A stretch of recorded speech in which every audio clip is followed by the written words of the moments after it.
ഞാൻ നിർബന്ധിച്ചുകൊണ്ടാണോ നീ ആഭരണങ്ങൾ നൽകിയതെന്ന്?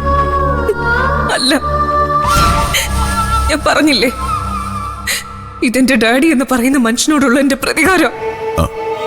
അമ്മയുടെ ആഭരണങ്ങളും അതിലുണ്ടായിരുന്നു അല്ലേ? അത് മാറ്റിവെച്ചുകൂടായിരുന്നു? വേണ്ട, അത് കൊണ്ടുപോട്ടെ തങ്കച്ചി. അത് കണ്ട് ഡോക്ടർ ജയശങ്കറിന്റെ നെഞ്ചിപ്പ് പൊടിഞ്ഞു കാണുമല്ലോ. അത്രയും സന്തോഷം. എനിക്ക് സങ്കടം, നിങ്ങൾ എനിക്ക് സമ്മാനിച്ച ആ നെക്ലസ് പോയതാ. അതും ആ വൃത്തികെട്ട സ്ത്രീ കഴുത്തിലാണ് ഞാൻ കൊണ്ടുപോയത്.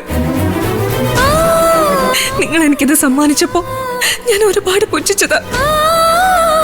പക്ഷെ പിന്നീട് പ്രാണനിൽ അണിഞ്ഞതാ ഞാൻ. ഇത്ര സില്ലിയായല്ലോ നീ. ഒരു നെക്ലസ് പോയാൽ 9 നെക്ലസ് വാങ്ങി ഈ കഴുത്തിൽ ഇട്ട് തരില്ലേ ഞാൻ? അക്ഷര,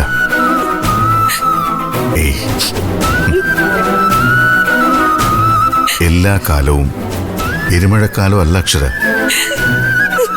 കാർമേഘങ്ങൾ മാറും, മാനം തെളിയും, വെയിൽ പരക്കും,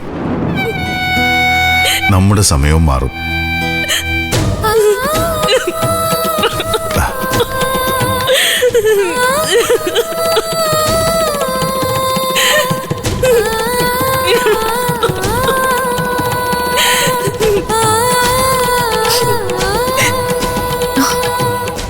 ആണോ?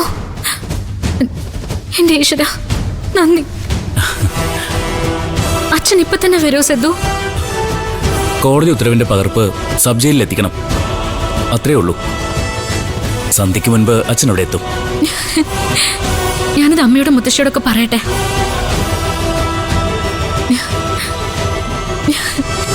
അമ്മേ, എന്നെ കൊന്നല്ലോ മുത്തശ്ശി. ഞാൻ അറിയാതെ സന്തോഷം കൊണ്ട് ഓടി വന്നപ്പോ ഞാൻ... ഇത്ര സന്തോഷിക്കാൻ എന്താടി? ചത്തുപോയി നിന്റെ അച്ഛൻ തിരിച്ചു വന്നു. എന്റെ ചത്തുപോയ അച്ഛൻ തിരിച്ചു വരുന്നില്ല, പക്ഷെ എന്റെ ജീവിച്ചിരിക്കുന്ന അച്ഛൻ തിരിച്ചു വരുന്നു. അമ്മേ, അച്ഛന് ജാമ്യം കിട്ടി. അതെയോ? ആ, സിദ്ധു കോടതിയിൽ നിന്ന് വിളിച്ചു വെച്ചതേ ഉള്ളൂ. അപ്പോ ഇപ്പൊ തന്നെ മനോഹരേട്ടൻ വരുമല്ലേ? വരും അമ്മേ, സന്ധ്യയ്ക്ക് മുൻപ് തന്നെ വരും. ഈശ്വര. പാർവതി, നല്ലൊരു തീയല് വെക്കണം. മനോഹരനെ വൈകിട്ട് ചോറ് കൊടുക്കാൻ. എന്നാ പിന്നെ ഞാനും കൂടാ. അയ്യേ, നീ കൂടണ്ട.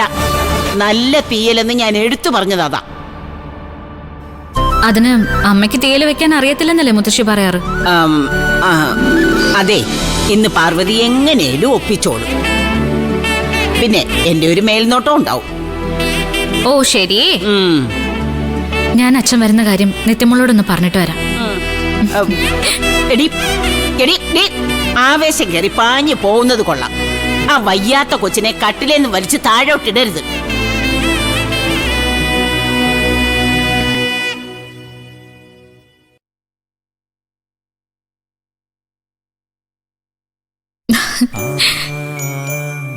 നിത്യമോളെ, മോളെ മോളെ എണീക്ക്. നമ്മുടെ അച്ഛൻ വരുന്നുണ്ട്. നമ്മുടെ അച്ഛന് ജാമ്യം കിട്ടിയെന്ന്. എടുത്തി, നമ്മുടെ പ്രാർത്ഥന ദൈവം കേട്ടു മോളെ. നമ്മുടെ കണ്ണുനീര് ദൈവം കണ്ടു.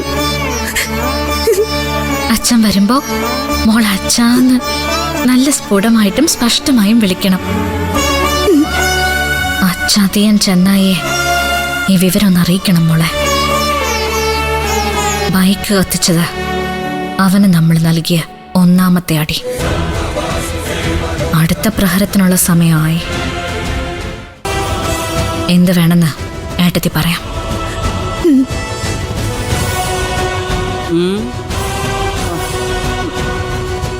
വിശേഷം പറഞ്ഞു കഴിഞ്ഞോ?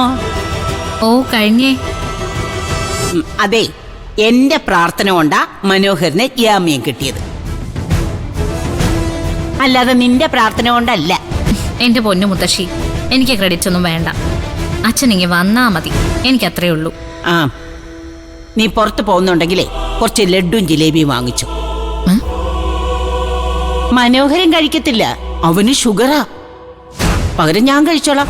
ആ അല്ല അതിന് മുത്തശ്ശിക്ക് ഷുഗർ അല്ലേ? ആ ഞാൻ മധുരം കഴിച്ച് ഷുഗറിനെ അങ്ങ് മാറ്റാൻ നോക്കുക. ഏ?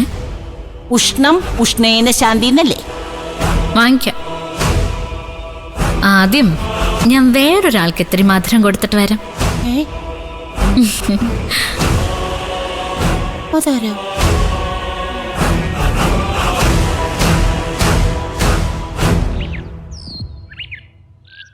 ഓ എന്നാലും നടേശ സാറേ, ഈ കോടതിയൊക്കെ ഇങ്ങനെ സത്യത്തിന്റെ നീതിയുടെ ഒക്കെ പക്ഷത്ത് നിൽക്കാന്ന് വെച്ചാ നമ്മളെപ്പോലെ ഉള്ളവർക്ക് കോടതിയോടുള്ള വിശ്വാസം നഷ്ടപ്പെട്ടു പോകത്തില്ലേ?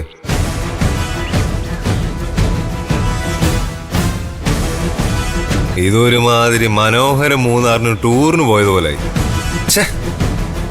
നിരാശയായിപ്പോയി. ശരി,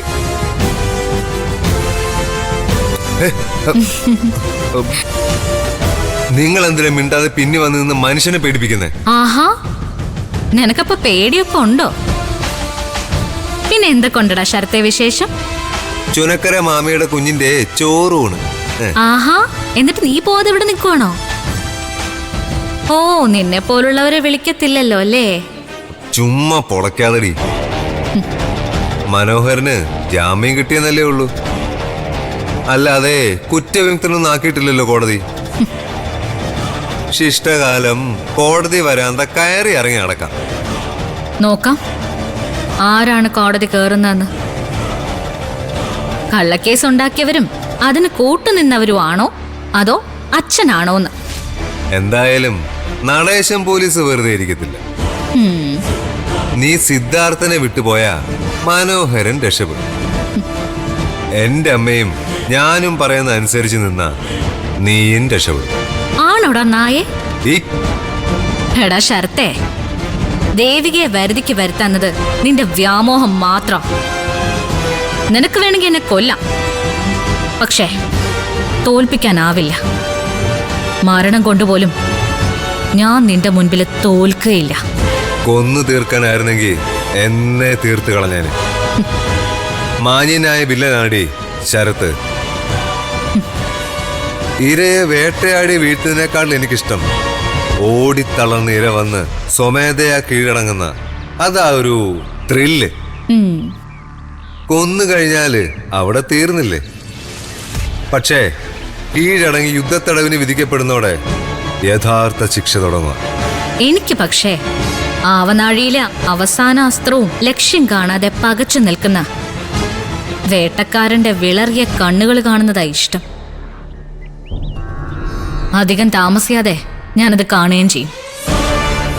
ആ പിന്നെ നടേശൻ സാർ വിളിക്കുമ്പോഴേ ഞാനത് അന്വേഷിച്ചൊന്ന് പറഞ്ഞേക്കണേ. എക്സ്പയറി ഡേറ്റ് എടുത്ത പഴയ പോലീസിനെ